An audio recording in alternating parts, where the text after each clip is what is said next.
Baik, Selanjutnya kita lanjut membahas tentang bencana besar. Tentang bencana besar itu, yaitu Bapa Yehova sudah menetapkan suatu waktu, yaitu waktu 3,5 tahunnya. Dalam kitab Nabi Daniel. Dan juga Wahyu semuanya menulis tentang waktu 3,5 tahun. Kalau perkiraan saudara Sibo benar ya, mungkin dari tahun 2038 sampai 2042, 3,5 tahun ini. Waktu 3,5 tahun ini adalah pemerintah dunia si pembunuh itu. Melarang orang menyembah Allah. Melarang orang mempersembahkan korban. Melarang orang memuji Bapa dan Tuhan. Sekarang ketika anak-anak Uni Soviet mengalami penganiayaan, tetap saja memuji Bapa dan Tuhan. Itu benar-benar sifat yang sangat baik. Itu benar-benar kasih yang setia kepada Bapa dan Tuhan. Nama Tuhan Bapa. Seberapapun dianiaya, seberapapun ditanya juga tidak takut ya. Begini memang prajurit pilihannya. Yaitu pada masa itu. Yaitu ya sudah ditetapkan sebuah perintah.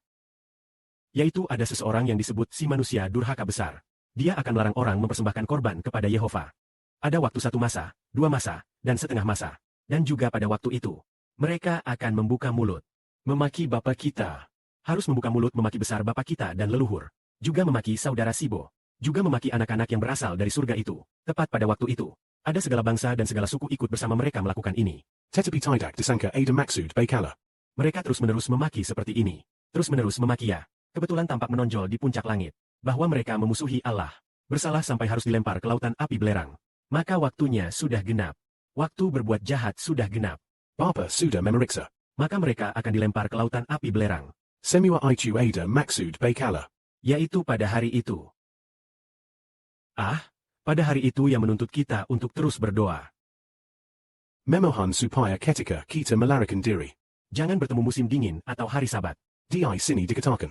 Tidak pernah ya, karena bencana besar seperti ini. Sejak awal dunia sampai sekarang belum pernah terjadi. Sesudah itu juga tidak akan pernah terjadi. Kalau bukan karena masa itu. Kalau bukan karena Bapakku mempersingkat semua manusia berdaging.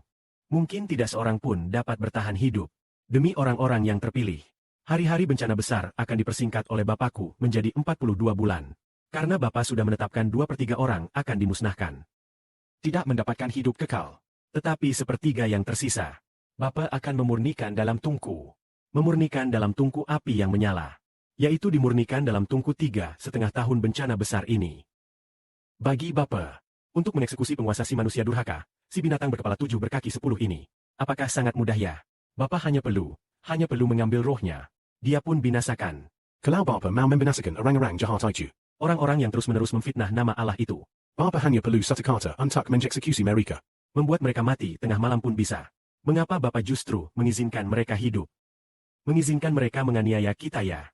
Orang jahat juga ada manfaatnya. Juga ada gunanya. Gunanya adalah untuk memurnikan kita. Orang jahat itu seperti tungku api yang menyala. Memurnikan anak-anak Allah. Memurnikan apa ya? Memurnikan anak-anak Allah. Yang juga percaya kepada Allah untuk berperang sampai sepenuhnya bulat. Ketika di dalam roh kita masih ada rasa takut.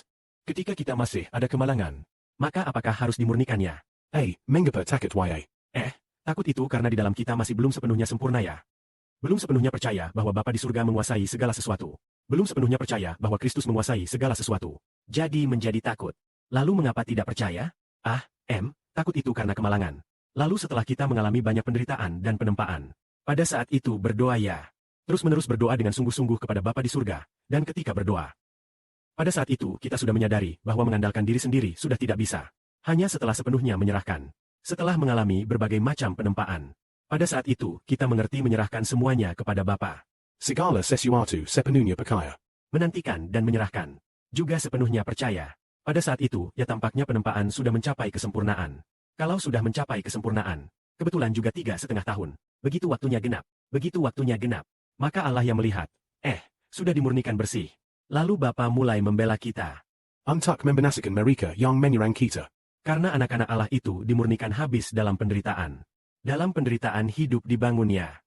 Karena itu ketika kita melakukan pelayanan Injil Bapa, mengalami berbagai macam penganiayaan, apakah itu hal yang baik? Itu hal yang baik. Kalau tidak ada penganiayaan mereka, maka tidak ada pertumbuhan hidup kita. Itu berasal dari kebenaran yang indah dari Bapa di surga. Bapa menciptakan orang jahat adalah demi orang baik. Demi orang yang benar. agar kehidupan mereka dapat bertumbuh lebih baik. Kemuliaan bagi Bapa dan Tuhan. Amin.